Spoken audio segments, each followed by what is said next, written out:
So it's been, what, a couple of years since the fourth album? Yeah. 2008? Mm-hmm. Now we're finally almost kind of sort of ready with a fifth. Yeah. What can you tell us about it? What's public knowledge? I know that there was that gig in Mexico where you previewed a new song. Yeah, I mean, we've right now what we're doing is we're actually playing the entire album in its running order in sequence, like the whole thing, which is, you know, pretty challenging, you know, mostly because the way we're consuming music now is there's a certain form, you know, you put out a record and then you tour it, and I think what we're flirting with the idea of flipping it and actually presenting an album live before actually releasing the album, so that people become almost more a part of what we're doing.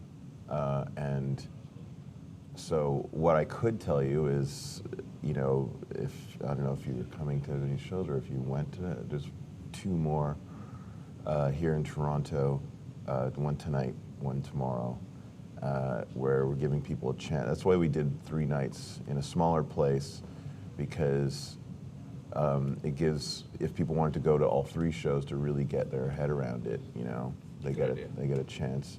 And it just gives, you know, if we're playing a smaller room, so it gives 3 chances for people to come and see the show. Well, Stars did something like this with their most They recent actually record. stole my idea because I was talking about it with them. Really? And they totally stole my idea, 100%. Well, when they were going on the road and we were talking about it, Amy says that they were kind of scared because what they were asking fans to do Oh yeah, it's is big. sit through almost an hour Yeah, it's punishing. of unfamiliar music. Yeah, it's punishing, I would imagine, you know. But when you go back to the way music was presented originally, it was like this.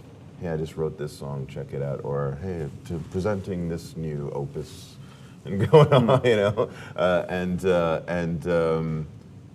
And people, that's how it was. Like, that's how we consume music. And then the published work would be, you know, just almost like, you know, like people would get to take sheet music home and learn it on the piano, and eventually it became records, and then it got flipped over, and then rock stars, and you know, the whole thing, it just became like this whole packaging thing more than like about like that, what, you know, art is sort of meant to do and be, and its function. It's now just simply just you know, another product like buying milk or eggs or... Well, and another bold thing about this is you're going back to the linear presentation of music. Yeah. You know, ever since we had the compact disc player with the skip button, Yeah. you know, the linearness Yeah. of a complete work, like an album, Yeah. was completely, well, fell apart because you could just skip songs or play them out of order or whatever it is. And then same thing with iTunes. You and download just a single. Download just one song from an album. Right, so the whole a la carte thing, where Yeah. we don't take the work of art as a whole, you just pick the pieces that you want, like a Chinese menu. Yeah. So again, it's a bold thing to do. What's the reaction been like? You know, it's been interesting. I think like we're sort of making best efforts to be as clear as possible, because some people don't read or you know, or don't, you know, pay attention to what's like.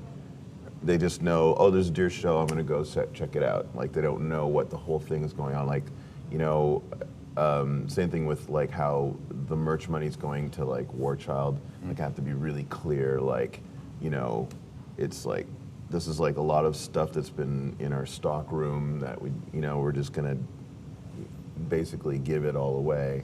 Well, not give it all, but in exchange for donations, and like have to be really clear about everything. So, and you know, we're still working out the kinks. You know, this is like we've played 7 shows like this, 3 in Mexico, 3 in Montreal, and now 1 in Toronto. Okay, I gotta ask, why start in Mexico? Why? It's funny.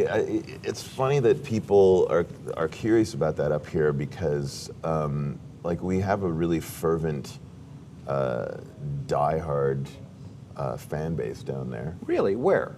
In Mexico City, Guadalajara. Some people want us to go to Monterey, you know, which I think we're going to do a bit more of a, you know, probably do like 3 or 4 different cities there. First of all, it's a really wonderful place and a lot of soul down there, and you know, there's like an arts and crafts arm down there, like Arts and Crafts Mexico record company. And they look after the whole thing, and they do a great job. Wonderful guys, and it's a whole scene, man. It's a whole scene, and they're amazing. It's a really amazing time. Weather's awesome, food's amazing. You know, it's really just like amazing. They're also very like have been very welcoming to us, and the first time we went, it was just like it was very emotional. Yeah, it was like it was very we emotional. didn't expect it. First time we went down there, we had no expectation. There was like, literally like, get on the stage. We're playing this really wonderful room designed by this like famous, I forget his name, David something.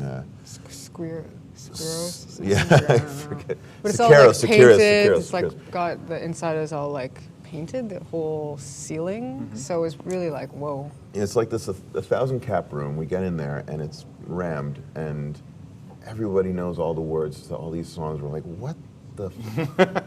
What?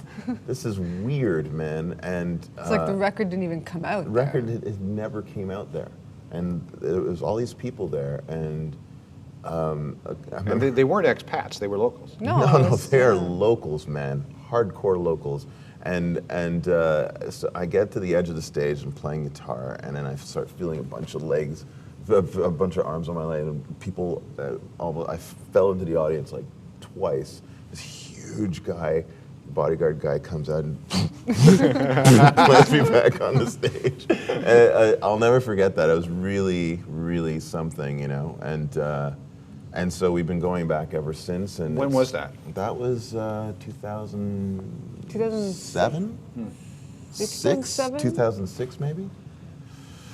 So, yeah, I mean, it was pretty intense, you know, pretty intense. And I think it was 2007, early 2007. Yeah, and I think with this residency idea, the idea was, you know, because the audience have been so receptive and passionate and welcoming, you know, in Mexico City, that it was like, let's just go there and do it first, because there's no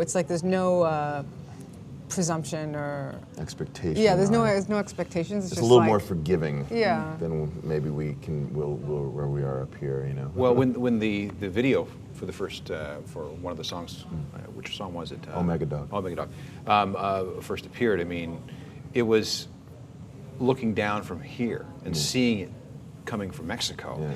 It was mysterious. Yeah. And exotic and black and white and like, wow, what's happening down there with one of our bands? Yeah. And it certainly caught my attention. I know it caught the attention of a lot of people simply because it came from such an unexpected direction. Yeah, people don't really consider that like a market, you know? No. I mean, they haven't had an awful lot of like big rock shows. They had one in Monterey following South by Southwest this year. Right. Yeah. I know that like Stars and Social Scene and like I think even Metric have been down there and done. And Arcade Fire is going down there. Like a lot of bands. Tons of there. like also British bands have like gone down and started doing like touring more, because there's still like so many people there that still are passionate about music, and you They're know, everywhere now now. with the internet, you know, everyone hears about everything and knows about a lot more, you know, Yeah, that's bands definitely than just like local they're really stuff. big on the internet stuff down there, like with the Twitter and the Facebook and the with the Twitter and the Facebook and that thing they call the interweb. What do they call it? The computers. You tap on the thing and there's a screen and. Explore Music wears English Laundry apparel.